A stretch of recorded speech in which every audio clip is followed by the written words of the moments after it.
Hello and welcome to Gamer Chat Weekly for your latest gaming news, topics, and special guests. Now featured on iHeartRadio, Spreaker, and GamerChatWeekly.com. Hello and welcome to Gamer Chat Weekly, episode 159. I'm Cameron. And I'm Fuzzy. There we go. He knows his place, knows his name, knows that he goes second. But Angie's not here, so it doesn't really matter.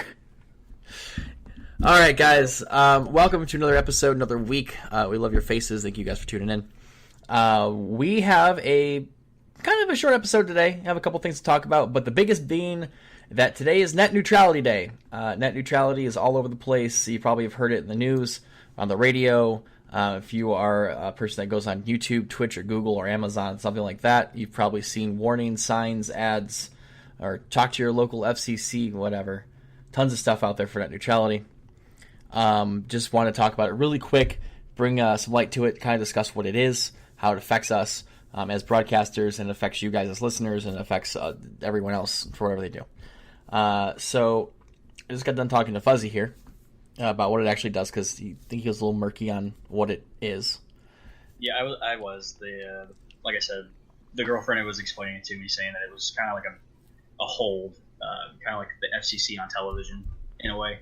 Yep. So I was like, this is the dumbest thing I have ever heard. It's the internet. It's freely used, and it needs to stay this way. Right.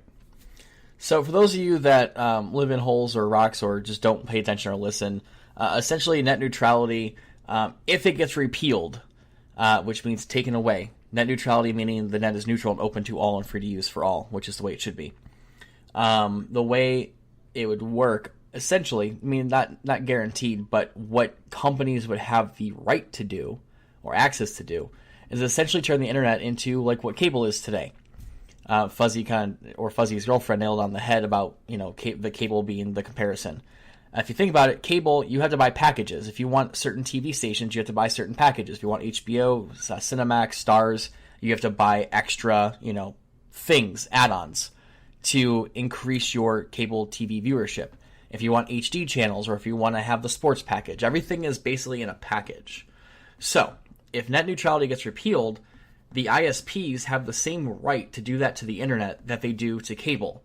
Whereas, if you want your social media, you're going to have to pay extra. If you want gaming websites, got to pay extra. If you want music streaming websites, got to pay extra. So on top of not only giving you internet, but now they're also going to charge you for sites you want to go to, a la carte style. And that is something that can't happen. Like, the internet is just... I don't even want to get started, honestly. It's too big. I mean, you shouldn't control certain areas like television. I mean, hey, great, you're making money on sections of programs that are unbundled, but it's the internet. It's used by everyone every day. It needs to stay the way it is and has been for years. Right. Freely open, shouldn't... The only thing that you should be paying for is just the access of using it from the companies that you're either paying also with television. Correct. Come on, wake up, America.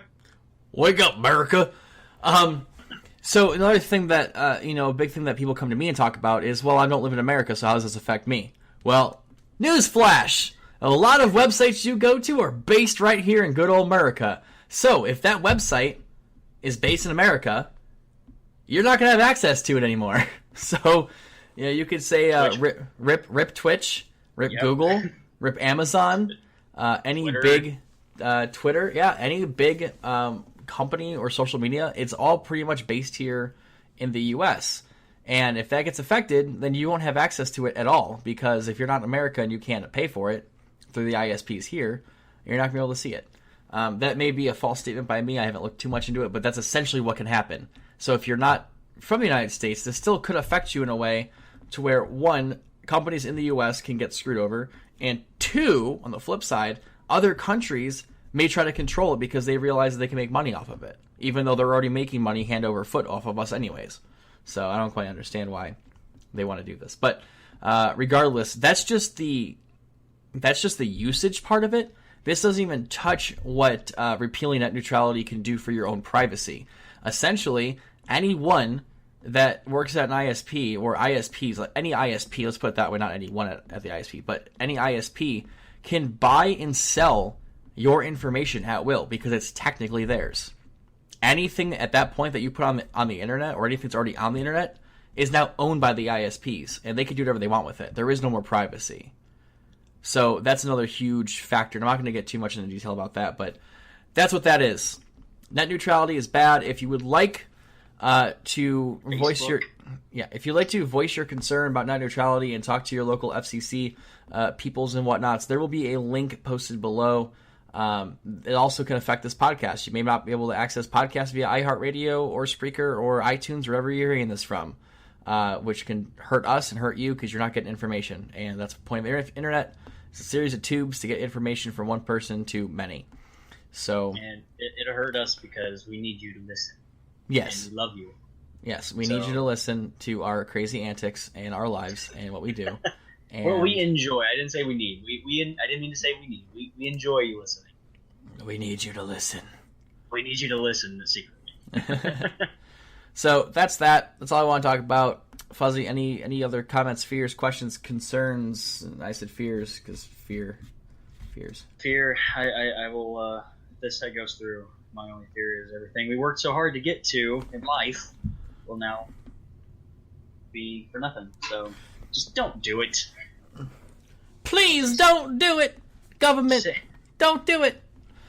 All right. Go outside your local FCC and petition. Go petition. Do it naked. I'm kidding. Don't do it naked. I mean, you'd probably get more awareness doing it that way, but that's true. You probably get everyone outside that. You may govern my internet, but you may not govern my choice of clothing, even if it's my birthday suit. All right. Next up, Prime Day. What was Prime Day? What was it about? What'd you buy? So, Prime Day. Now, here's a fun fact that probably no one actually put together. Maybe you did, maybe you didn't, but I found this interesting. Prime Day is always on June 11th. Why? Or not June 11th. July 11th. Sorry, there we go. July 11th. Why July 11th? 7 and 11 are both prime numbers. No, I never put two on and two Prime together Day. There. I see what you did there. So Prime Day is essentially Amazon's day to say thank you to everyone that's been using Amazon forever, and a lot of stuff goes on sale. I mean, a lot of stuff goes on sale. There were computers for $800 off. There was cameras for a lot of money off. There was a whole bunch of stuff on sale. So we're going to go through what we may have purchased if we bought anything, and then I'm going to ask you guys to leave in the comments below, wherever you may hear this, leave comments on what you guys picked up for Amazon Prime Day the other day. I'm really curious to see what you guys bought because so many people buy different things or look for different stuff. I'm always looking for electronics, computer parts, things like that. Almost pulled the trigger on brand new RAM from my 24-hour stream I did. I was raising money for new PC parts. Almost did it, but then I found out that I can get the RGB Corsair RAM for pretty much the same price. So I'll just buy that when I get to it. So I'm gonna let Fuzzy start. Did you get anything for Prime Day or no? I got a whole lot of nothing. A lot of nothing. Yeah, I don't have Amazon Prime. Unfortunately, the girlfriend does, and I think the only thing she might have bought was whatever she gets, so we can get free money to. Wow, purchase, she has a Prime and she hasn't subbed to my channel yet. Actually, no. She gave me the Prime. Oh, so I have Prime on my Twitch account, not through hers. Nice. So I'm the one that gets the Prime on Twitch, but yeah, she has Prime on Amazon, and she does a lot of cool things to get whatever we have in our house. But she said that she looked through everything. Nothing was interesting to her, so I don't think she bought anything. Aww. And what did you buy by chance? What did I buy? Good old. You probably bought a shit ton of stuff, didn't you? Oh God, I wish if I had the money. If Prime Day was like next Monday when I actually got paid and had money, I would have bought a whole bunch of things. I didn't have a whole lot to spend, but I did pick up something I've been wanting for a very long time. As some of you guys that are out there listening may know, I play a lot of Dungeons and Dragons. I love D&D. I've been playing D&D for years via friends at home, and then also on Roll20. I do like quick pickup games at night and stuff like that if I'm bored or the fiance's at home and I don't really have anything to do. I'll jump on Roll20 and join a game. But I love D&D. And one of the things I've never had, Roll20 allows you to play Dungeons and Dragons or Pathfinder online with anyone in the world at any given time. What? Basically, like you could either do full campaigns where you guys meet like every week or every month or however you guys want to do it. And then there's also a lot of sessions where you can essentially just join in a pickup game where people will just make like a one-off scenario where it's just like a group of 5 people, and then there's like a set scenario and you guys go with it. And that's it. It's just one campaign and you're done for the night afterwards. It's a lot of fun. Highly recommend Roll20 if you guys have not ever used Roll20 and you want to play D&D or Pathfinder or want to learn how to play. There's tons and tons of rooms on there that people will teach you how to play, how the game works, different character builds, things like that. It's a lot of fun. So anyways, I've been playing D&D for a very long time. And one of the things I've never had while playing D&D was a player handbook. Player handbooks run around $60, $50, $60 because they're massive, and there's a lot of cool art in them. The player handbook shows different, all the classes you can play as, all the spells each one of those classes has, all the abilities and things of like the backgrounds you choose. Like it's basically an entire story builder. You could build your entire character and a backstory using just the player handbook. There's like randomizers and stuff. So for instance, I just had to make a new character on Monday. My friends and I all got back together again finally and started playing D&D again on Mondays, which is why if you guys are listening, you guys follow my Twitch stream. I no longer stream during the days anymore. I now stream at night, starting around 10 p.m. Eastern Standard Time. And one of the reasons was because we now have a D&D campaign on Mondays that ends at 10. So this gives me an opportunity to go play D&D with my friends and then still stream at night. So I've never had a player handbook, and it's super important to have because I always hated asking for the dungeon master or other friend. I hated asking them for the player handbook. Say, hey, can I look at the spell? It's much easier to have your own handbook. That way you can bookmark where your character is and like what your class and race is, and then where all your spells are. So you can just kind of flip back and forth really quick and not have to worry about it. So I finally picked one up. It was on sale for like $20 off. I got it for like just over $30 instead of paying $50 or $60. So that will be here tomorrow, actually. Sweet. So I got a handbook. Totally get into the Roll20. Like I told you before, I've always played Pathfinder. Oh yeah, we've played Pathfinder. There's D&D 3.5 and D&D 5th edition. I pretty much only play D&D 5th edition now. It's a little bit more of a complex Pathfinder. Pathfinder is the easy one because the rules are a bit more skewed and a little bit more lax. D&D is a lot more management than Pathfinder is. Yeah, but I prefer D&D over Pathfinder. My best friend swears by Pathfinder. He likes D&D as well, but he swears by Pathfinder. He said it's just so much easier to understand. It's plus when version 4 of D&D came out, I even bought that, and I read a lot of reviews where a lot of people were angry because they changed so much rules on the game that it wasn't like a classic D&D feel anymore. But I heard that they did a lot of rechanges in 5 to where it was it goes better and more manageable. Yep. So I mean, I'm totally cool. Like my buddy who swore by Pathfinder has now been playing 5, and he says it's a lot better. And so I'm pretty much sounds like something I would actually get into. Yeah, you can actually, and this is actually kind of cool. I watch a show called Critical Role. It's been out for 2 years now. It's on Twitch. It's on the Geek and Sundry channel every Thursday at 7 p.m. Eastern, or 7, I think it's 7 Eastern Standard Time. Or is it PD? I can't remember if it's Pacific or Eastern. But anyways, Thursdays at 7, one of the two. So it's either 10 Eastern or 7 Eastern. I can't remember. But basically it's a bunch of voice actors that get together. Matthew Mercer and a bunch of people that voice in Fire Emblem Awakening and things like that. And they all get together and play D&D. They've done it for years now. After 2 years of the campaign on Pathfinder, they decided to convert their Pathfinder campaign into 5th edition D&D.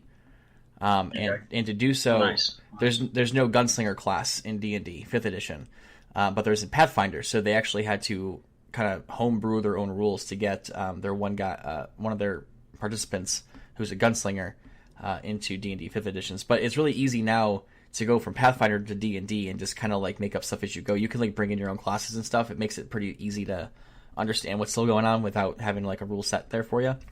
But yeah, they've gotten D&D 5th edition pretty close to Pathfinder to where you can kind of go back and forth and not be too confused.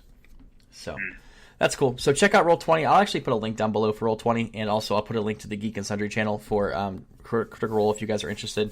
I recommend starting from the very beginning like I am. I'm only on episode 5. The episodes are 4 hours long. Holy crap. Okay. Yeah. And there's 159 or 112 episodes or something. Oh, but they're really good to listen to while you're at work or whatever. Like I listen while working. It's so much fun. You learn a lot too. Anyway, moving on. Moving on. Quick shout out to everyone from Summer Games Done Quick. I want to just thank everyone that did that. You guys raised a ton of money for charity. It was a week-long event. Basically, all of these games get speed ran by professional speedrunners and stuff. And a huge shout out to my good friend, personal friend, Bobby, or the Blacktastic. If you listen to this, I know you probably just laughed and giggled a bit at that. But he was there, hanging out, doing some runs. A lot of people I know, including one of our guildmates, was there. Crunchy Lex, shout out to him too. Really? Okay. Crunchy Lex is another speedrunner from the Ohio area, and he was at Summer Games Done Quick as well. So congratulations to you guys for going there, and you guys are awesome, kicking ass, and doing good things for charity. So Summer Games Done Quick is like one of my favorite things to watch on Twitch, honestly.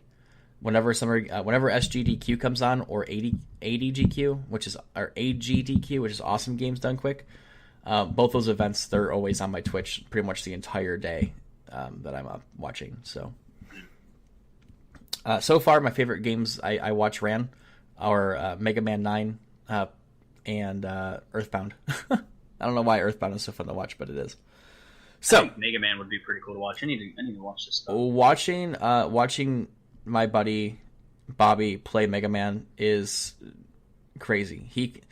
He plays like a mode where you play as Proto Man instead of Mega Man. Proto Man takes twice as much damage, has twice the knockback, so dying is a lot easier in a game that's already very unforgiving. And was it, I think 3 years ago, I think it was, he did a Summer Games Done Quick, and he actually beat Mega Man 9 with Proto Man version in 32 minutes. Holy cow. Yeah. Way to go for you, Bobby. With one death. So shout out to Bobby for doing awesome runs. He's currently doing a Final Fantasy 4 job fiesta, which basically means that he gets stuck getting classes that you essentially roll for, and you have to stick with those classes until you beat the game. So that's what he's currently doing. It's a pretty cool run, and he should be getting back into speedruns pretty soon here on Twitch. If you want to go follow my buddy Bobby, he is the Blacktastic on Twitch. Really cool dude. He's an affiliate, so go show him some love if you guys are out there and want to watch a speedrunner. Also, if you want, go watch Crunchy Lex, KRUNCHYLEX on Twitch as well. Both of those guys are speedrunners. There'll be links below. Moving on. Fuzzy, talk to us about Pokemon Go. What's going on? News, updates. I know you want to talk about because I know you play all the time. So I do play it all the time. Actually, I'm not up to date on the news. Actually, you can't just sit here and link me news to Pokemon Go and not know the news. I didn't link you anything to Pokemon Go. I mean, it's going to not tie into Pokemon Go. It's just going to tie into Pokemon. Oh, I see. I just saw Pokemon and just instantly thought Pokemon Go. It's fine. There is something that's going on with Pokemon Go. It's actually getting real, apparently, and global. But the link that I sent was for going to be updating on the 19th of this month. Basically, it's tying into a new game, and it's very weird because they show clips from other games, and I know that's coming out is I believe it's Omega Moon and Alpha, or not Omega, Ultra Moon and Ultra Sun or something like that is the newest games that are coming out. But this one shows like weird alien type Pokemon, and apparently in the questions, of course this is all in Japanese. It says, is this a time slip? Is it a manipulating time? It came from the moon. Is it a space virus? Is this the encounter of aliens? Very cryptic messages, but it seems really neat, and I can't wait to finally figure out what is going on. I was looking through, but there's not a whole lot as to what this is meaning. I know Nintendo is doing a Pokemon game for the Nintendo Switch. It's getting a mainstream game, but as to when that releases, there's still no exact release date. But Pokemon Go, on the other hand,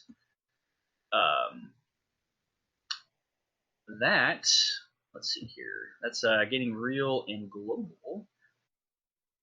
There's really nothing that's going on in there. The link that they have just says introducing worldwide events. Check out the lost costume in Ant-Man 2. They just updated the gyms, I will say that. And if you haven't played, Cameron, it is fantastic. You get to drop a Pokemon on the gym, and you cannot have more of the same Pokemon. So if you used to see gyms that have 5 to 6 Vaporeons on it, that's no longer a thing. The gym no longer goes up to level 10. It goes to 6 Pokemon on the gym, and it stays there. The cool thing about it is you can also go by that gym. If you're blue, yellow, red, if it's one of your colors, you can feed the Pokemon berries and give them health. It's not like it used to be where if you defeated a Pokemon in line and you beat the whole gym, it immediately took that Pokemon off. These Pokemon use their CPs but actually have health. So once you drop that health bar, then it takes that Pokemon off. Me and the girlfriend were playing one night, and it took us, I think, 5 battles to get all 3 Pokemon off that gym, just because of the health. But it's been pretty fantastic so far. You get raid passes to do raids that are set on gyms, so you have to. They're set between a certain time frame. After that's when it's done. No, I do apologize. After 9, close to 10 o'clock, it's a cutoff time. So there's a time limit as to when you can do raids during the day. But it's pretty fun so far. I'm pretty excited about hearing what they're going to be doing. I believe it's in the fall and winter. I know they're releasing Gen 3 in December. That's about all the news I know. Okay. Any news about raids or nothing? Not know about that. There's also, I think, a bigger event coming out soon that makes the people globally actually work together for rare drops or something that's coming out. I have a whole lot of information. I don't follow Pokemon Go anymore. The moment that they got rid of tracking forever ago. Yeah. Oh, you kind of just dropped it after that? Yep. Yeah, I can understand that. No, the raids are really cool. I mean, you get depending on if you take over a gym, or not take over a gym, if you click on a gym and you hit the Pokestop on that gym, it gives you a free raid pass. And some of the raid passes you can only do it by yourself, or it will take up a team of 3 or 5 to defeat the Pokemon that's on it. So it's pretty interesting, and you always have a chance to catch that Pokemon that's on that gym as that raid boss. So I think the 2 raids that I've done so far have both been Croconaw, and I've caught both of them. Nice, dude. Yeah, I have a couple friends that still play Pokemon Go, but I just kind of, I don't know. It just left a bad taste in my mouth, man. Neon Tech just kind of left a bad taste, and I don't think I'll ever re-download it. Me and the fiance both uninstalled it and have never looked back on it. No. I mean, Gen 2 caught my eye. I was like, ooh, Gen 2, but then they're like, oh yeah, not all of Gen 2's out. I'm like, okay, well, never mind. Yeah, they only released 80 some Pokemon of Gen 2. That was about it. I know there's been people kind of flipping out as to the region locks. Apparently, if you go to Florida and get really close to the equator line, I guess you can pick up a Corsola. That's interesting. I knew you only get I know you can get Mr. Mime only in France, and you can get Tauros only in the North America, and Kangaskhan is in Australia. So you have to have a friend that goes to those locations and breeds, and then bring one back. Pretty much. Yeah, you're not going to catch those or hatch them here in the U.S. You have to go someplace. But I think Corsola is the only one that's glitched out.